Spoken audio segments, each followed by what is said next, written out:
인사를 드리겠습니다. 반갑습니다. 김대용입니다.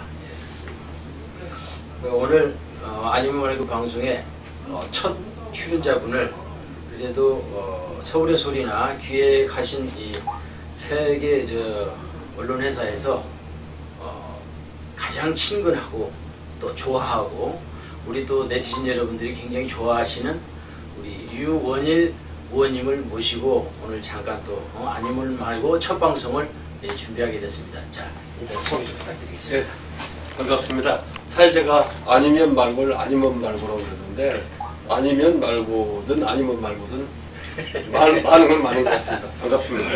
이명박 정부의 연장선상에 있는 박근혜 정부 어디까지 와 있나, 그리고 현 정부의 운영 상황에 대해서 좀 듣겠습니다.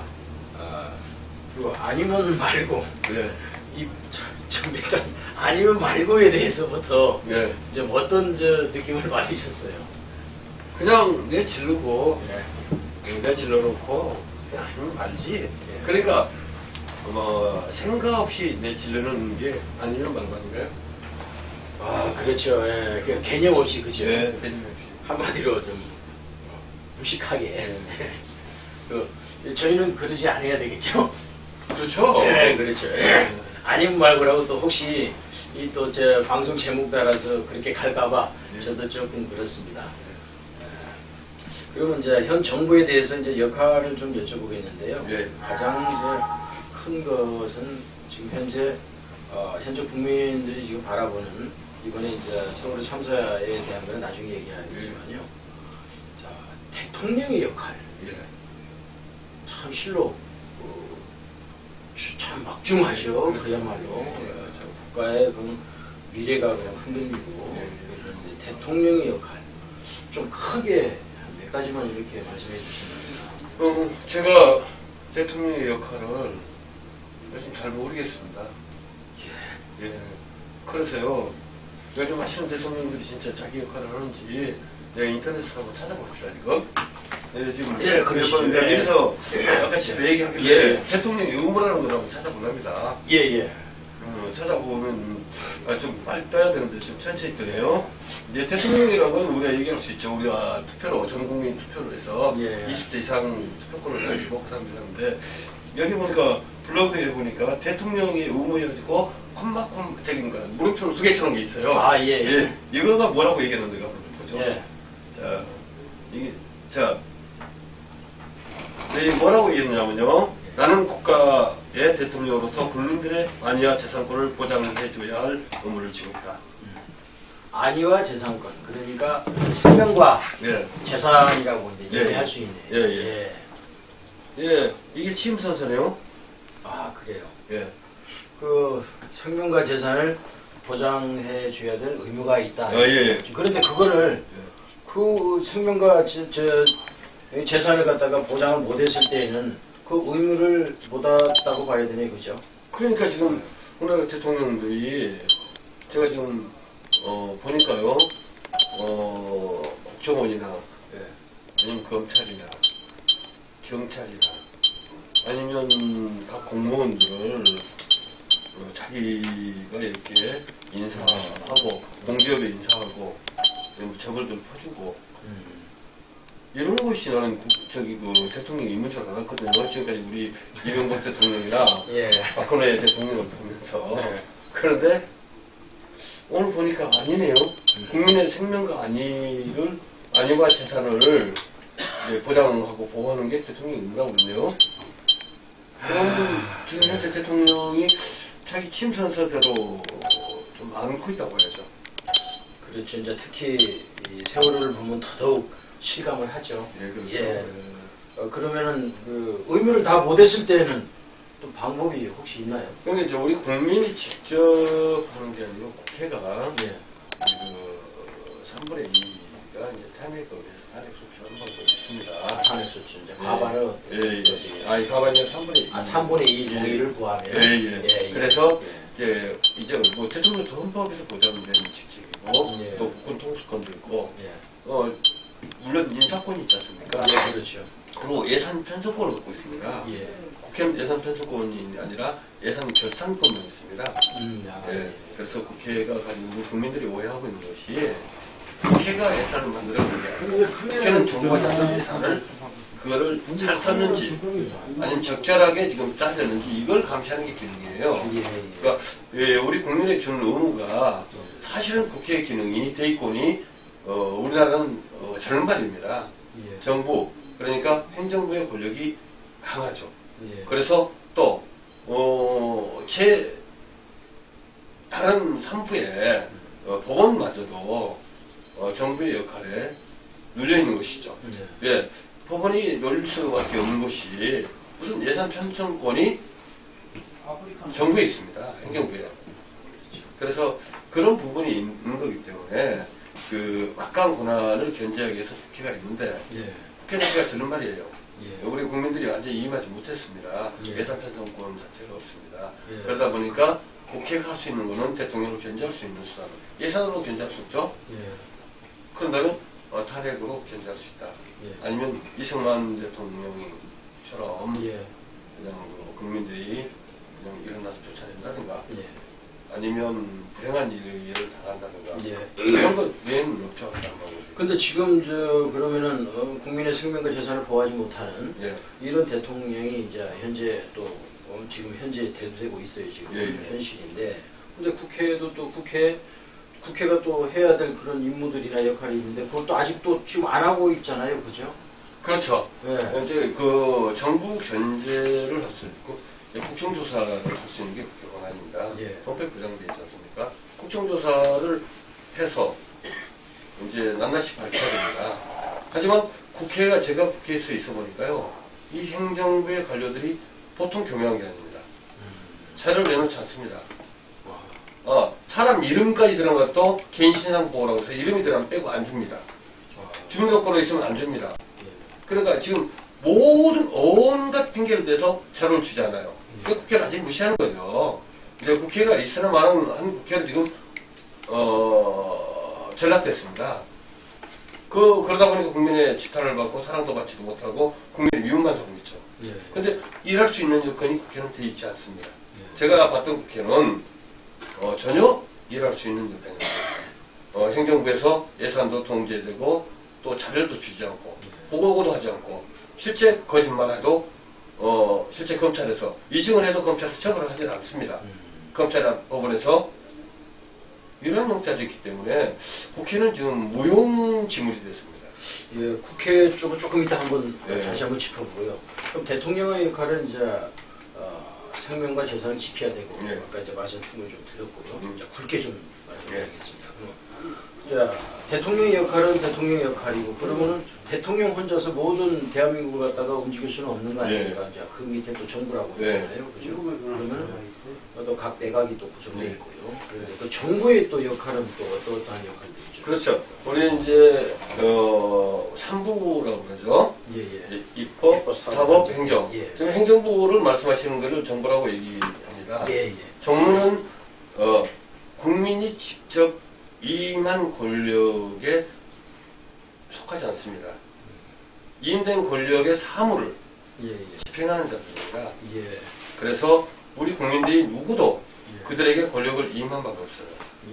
그래서 그 사무를 종사하고 그 사무 종사하는 자들이죠. 그런데 우리나라 정부의 행정부 관료들은 오히려 국민이 굴린 겁니다. 그 이유가 뭐냐면 예산을 갖고 집행을 합니다. 또 인허가권을 가지고 있습니다. 또 통제권도 있습니다. 국고통수권을 갖고 있는 것도 행정부 수반 아닙니까? 예산 편성권도 갖고 있습니다. 또 검찰도 갖고 있어요. 경찰도 갖고 있어요. 정보 권력도 가지고 있습니다. 그러면 예산을 갖고 있으니까 자본 권력도 가질 수가 있겠죠. 인허가권을 갖고 있으니까. 두 번째가 정보 권력도 가질 수 있겠죠. 또 세 번째가 여타에 이 국가를 통치할 수 있는 통치 권력까지 갖다는 것이죠. 그게 행정부입니다. 그 정부가 사실은 그 막대한 예산을 가지고 지금 300조 가까운 예산을 가지고 이걸 국민들의 그 세금을 가지고 그들이 실제는 힘으로 다가가는 겁니다. 예. 그 지금 현재 우리 공무원 사회가 완전히 가장 강한 권력으로 지금 군림하고 있습니다. 즉 이제 뭐 저 요즘 저 속된 표현으로 말씀드리면 관폐하라고 예. 그렇게 그러니까 말입니다. 지금 우리 국민들이 입법부 요구 많이 하거든요. 국회의원. 예. 뭐 여의도에 빠지면 국회의원부터 건져야 된다. 예. 그거 부패될까봐. 그것도 국회의원이 잘못한 부분이죠. 예. 하지만 제가 생각하기에는 이게 우리가 위험에 직면하고 어떤 사건에 빠졌을 때 자기가 피해를 입었을 때 가장 먼저 찾아가는 곳이 입법부입니다. 국회의원은 맨 먼저 찾습니다. 예.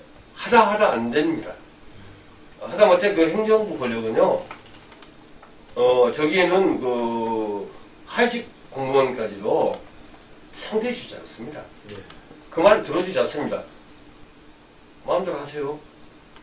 이건 이렇습니다. 그런 건 없습니다. 라고 얘기를 하죠. 그래서 사실 이제 사고가 터지면 판검사 만날 수 있습니까? 국민들이? 만날 수 없습니다. 어림도 없습니다. 그런데 국회 와서 그런 사정을 합니다. 그때 국회 무슨 힘이 있어서 그들을 도울 수 있겠습니까? 도울 수 없기 때문에 뒤에 가서 욕을 하는 겁니다.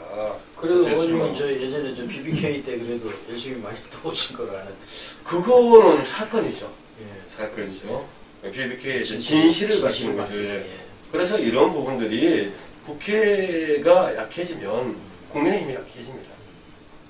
먼저 국민에게 그냥 가장 가까이 다가올 수 있는 게 정치인입니다. 근데 그 정치에 대해서 이 행정부를 견제할 수 있는 그런 행정부를 견제할 수 있는 힘은 국민의 어떤 의사입니다. 대단한 지지입니다.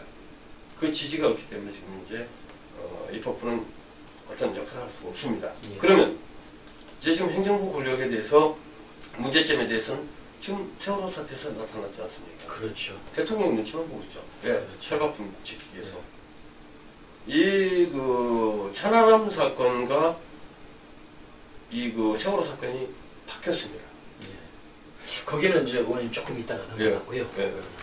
이제 대통령의 역할도 좀 들어봤고요. 이제 크게 정부의 역할도 들어봤지 않습니까? 그런데 대통령의 역할이나 정부의 역할 속에는 분명히 또 우리 이제 정치권이 또 존재하지 않습니까?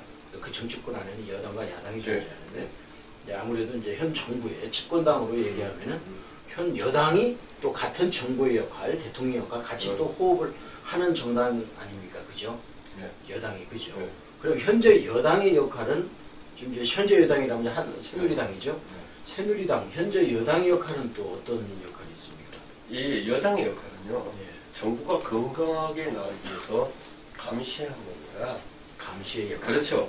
그래서 당정협의회가 있는 것이에요. 적당히 정부와 정당이 나눠먹기를 하는 게 아니고, 그렇죠. 이 정부가 나온 안이 국민의 어떤 기준과 잘 부합되는가, 이걸 협의하기 위해서 당정협의가 있는 것입니다. 그러니까 여당은 가장 강력한 여론의 전달자인 것입니다. 국민의 여론을 여당이 정부에 전하고 대통령이 전해서 대통령이나 정부가 실정을 하지 않도록 그 어드바이스나 서포트 역할을 해야 되는 게 여당의 역할입니다. 그 여당의 역할은 그걸로 말합니다. 그런데 지금 현재 여당의 역할이라 하면은 이거는 많은 국민들도 생각을 하지만 저도 개인적으로 이제 그런 생각을 합니다. 여당의 역할 자체가 지금 의원님 하시는 말씀대로 그렇게 안 나가고 있는 거로 보이는데요. 그리고 여당이 말입니다. 정부의, 행정부의, 또 대통령의 어떤 홍보나 대통령의 지시에 의해서 움직이고 있습니다. 지금 여당은. 그러니까 단순하게 얘기해야 됩니다. 대통령의 그냥 심부름권에 불과하다. 지금 현재 여당이 원래는 그렇게 하면 안 되는데 그렇죠. 지금 현재 여당이 이제 자기 본분을 망각 잊어버리고 심부름꾼의 역할을 하인처럼 하고 있다. 그러니까 지금 현재 여당의 역할과 야당의 역할이 대별됩니다. 대별되기 때문에 여당의 역할은 야당이 할 수 없는 거예요. 예. 야당의 역할을 여당이 할 수 없는 겁니다. 그렇죠. 하지만 국민의 어떤 그 여론을 예. 정확히 전달해서 예. 그런 정책을 펴지 않도록 사전에 막아가는 게 여당이 할 일이죠. 여당은 그러니까 어떤 정책 기반을 하게 되면 잘못된 정책이 있으면 여당은 먼저 알고 그걸 사전에 막아야 되는 게 여당의 역할이죠. 아주 의원님 오늘 아주 참 좋은 의미 있는 시간이라고 보고요. 예, 예. 물론 또 많은 분들이 알고 계시겠지만 그래도 의원님 다시 이렇게 짚어주셔서 정말 감사하고요. 야당의 역할은 예, 그리고 이제 여당은 이제 그런 역할인데 여당이 지금 제대로 못하고 있고 그런데 이제 또 야당이 있지 않습니까? 그죠? 야당의 역할은 또 어떤 역할이 그렇죠. 있죠? 야당의 역할은 정부가 잘못한 걸 지적하고 그거를 바로잡는 게 여당의 역할이죠. 예, 정책이라는 게 실수도 있고 잘못할 수 있습니다. 그걸 바로잡아야 되는 것이에요. 예. 안 되면 강력한 투쟁을 해서라도 잡아내야 되는 게 야당의 역할입니다. 그래서 한 축이 무너지면 그 축을 무너진 축을 받치고 있어야 되는 것입니다. 예.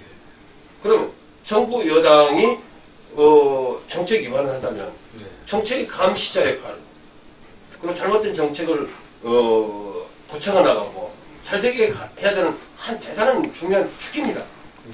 그러면 이게 말입니다. 우리가 산발이가 가장 저기 카메라 달면서 산발이 아닙니까? 예, 그렇죠. 산발이의 역할이 그렇습니다. 세발. 자 그러면 대통령이라는 것과 야당과 여당 이게 조화로야죠. 그런데 하나라도 무너지면 교통거리면서 이 세상이 흔들리는 것이죠. 제대로 일을 못하는 거죠. 예. 그래서 각기 자기 맡은 바 역할이 있는 것이죠. 예. 그리고 임무도 있는 것이죠. 근데 지금 야당도 이렇게 보면은 썩 그 야당당은 야당의 어떤 그런 모습을 보여주지 않고 있다 이렇게 얘기를 많이 하거든요.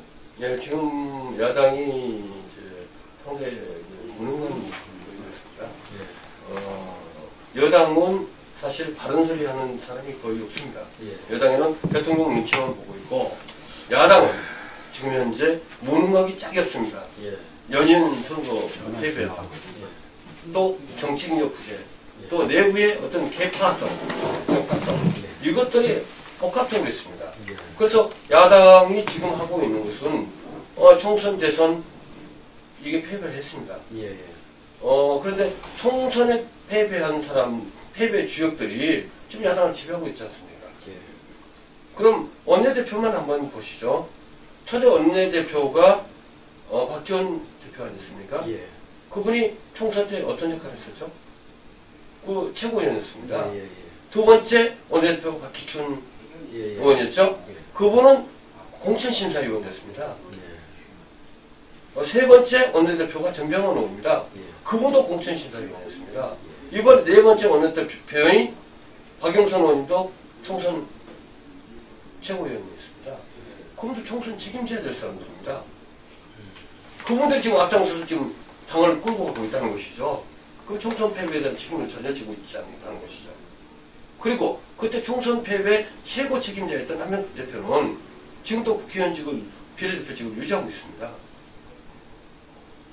그 이해할 수 없는 정당입니다.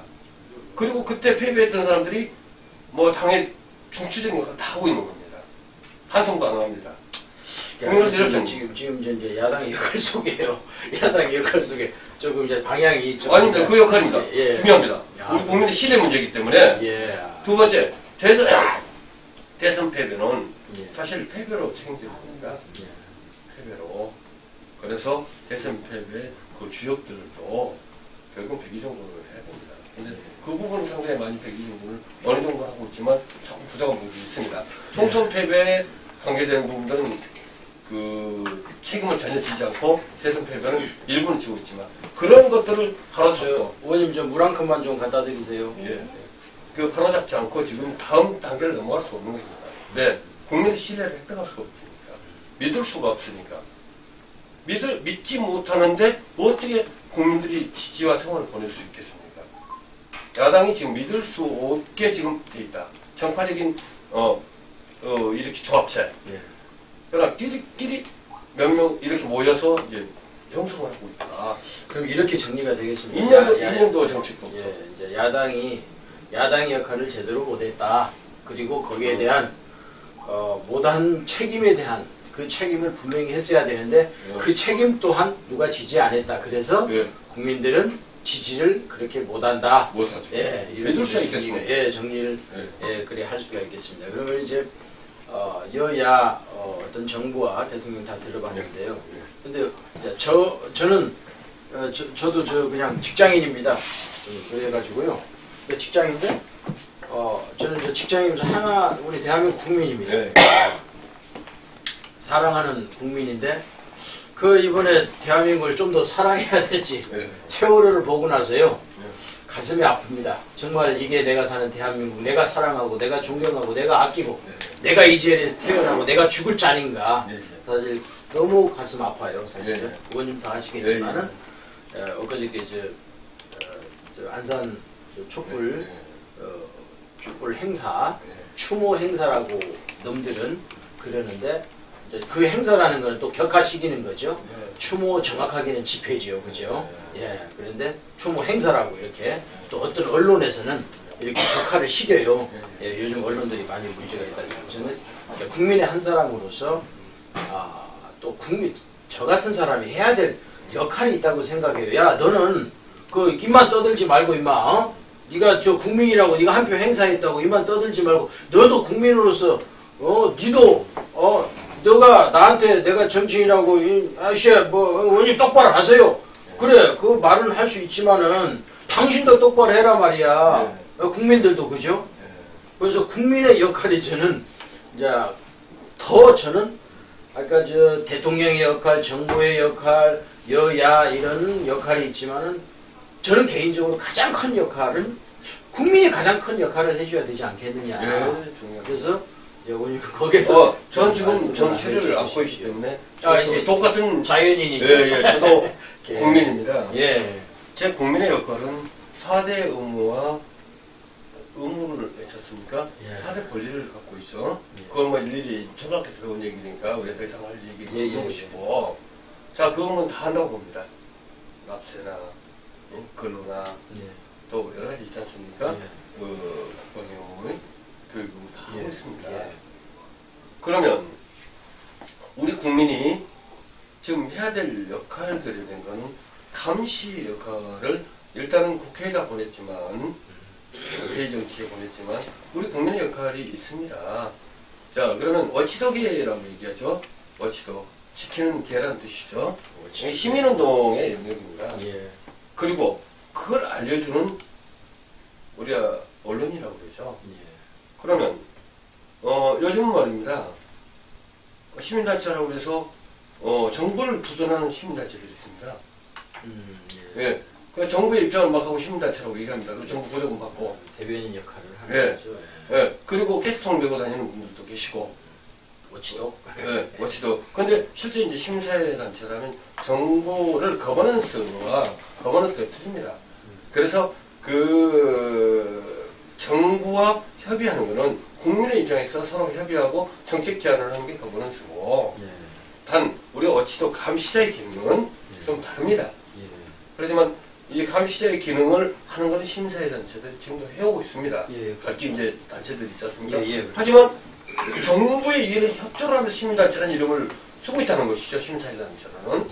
그건 시민사회단체가 아닙니다. 엄격히 언론에서 그렇게 보도해서는 안 되는 것입니다. 무슨 시민단체다. 정부의 입장을 투쟁하는데 어떻게 시민단체겠습니까? 그건 있을 수도 없는 얘기가 우리나라에는 좀. 그것도 언론이 또 하고 있습니다. 그러면 언론의 기능은 뭔가? 언론의 기능은 감시자의 역할입니다. 누구도 언론에게 권한을 부여한 적이 없습니다. 국민의 직접적 권한을 표출하는 겁니다. 그래서 언론이 그 사실을 알게 하고 사실을 밝히게 하는 것이죠. 그런데 요즘 언론들은 정부와 여당의 홍보 매체들이 너무 많습니다. 뭐 내가 일일이 얘기하지 않더라도 더 잘 아실 겁니다. 그런 언론은 사실 뭐 페이퍼라면 휴지에 불과하고 그리고 만약에 미디어라면 홍보물에 불과한 것이죠. 찌라시. 홍보물. 예, 홍보 영상에 불과한 겁니다. 그 우리 언론들이, 그 유수 언론들이 지금 보니까 특히 이거는 얘기해야 될 겁니다. 나는 시청률을 내고 있기 때문에. 예. KBS 같은 경우는 정부 홍보 매체입니다. 예. 그렇게 됐습니다. 국민의 시청률을 갖고 있는 사람들이 국민의 알 권리보다는 정부의 입맛에 맞는 어떤 그런 제작, 그리고 연예인들의 국민의 그 오락성, 그 문화도 지나친 문화를 이렇게 하고 있는 게 지금 언론의 기능이 돼버렸거든요. 그 언론과 대표적인 이제 국민의 기능 위해서 언론과 어떤 시민단체, 그 시민단체도 오용 시민단체라고 얘기하지만 오용이 아니라 그건 시민단체가 아닙니다. 예. 지금 현재 KBS 같은 건 언론이 아닙니다. 뉴스를 하지 않아야 됩니다. 그런 뉴스가. 뭐 보니까 종편들도 더 심각하더라고요. 예. 말이 안 되는 얘기를 아니 국민들 놓고 종북이라는 얘기를 씁니다. 종편에서. 예. 종북이 뭡니까? 종북은요 북한에 복종하고 북한을 숭배하는 겁니다. 어디 그런 사람이 우리 국민들 얼마나 있습니까? 많지 않아요. 야당은 무조건 종북이라 이런 단어를 쓰고 있습니다. 지금 우리 좀 심각한 언론의 애국이 있고 시민단체라고 얘기하는 사람들의 애국이 껴져 있습니다. 언론과 시민단체는 정부나 사회의 빈 구석 그리고 잘못된 것에 지적하고 그걸 밝혀주고 국민의 힘으로 그걸 고쳐나가게 하고 정치권에 전달하는 게 그들의 일입니다. 근데 이제 시민단체가 우리 국내에는 상당히 많잖아요. 근데 많지 않습니다. 제가 볼 때는 시민사회단체는 몇 개 되지 않습니다. 감시 기능을 하는 시민단체는 얼마 많지 않습니다. 감시 기능을 하지 않고 그들이 국민 감시하고 정부나 이런 이 워치독 역할을 하잖아요. 국민 감시하고 또 대정 공무하고 시민단체가 아닙니다. 이건 정부 홍보기관입니다. 우리가 명확히 해야 됩니다. 그들이 시민단체라고 나쁘고는 이름을 쓰고 있어요. 자기 정체도 모르는 사람들입니다. 언론도 마찬가지입니다. 자기 정체를 모르는 사람들이죠. 정체가 뭐한 사람들입니다. 그 사람들.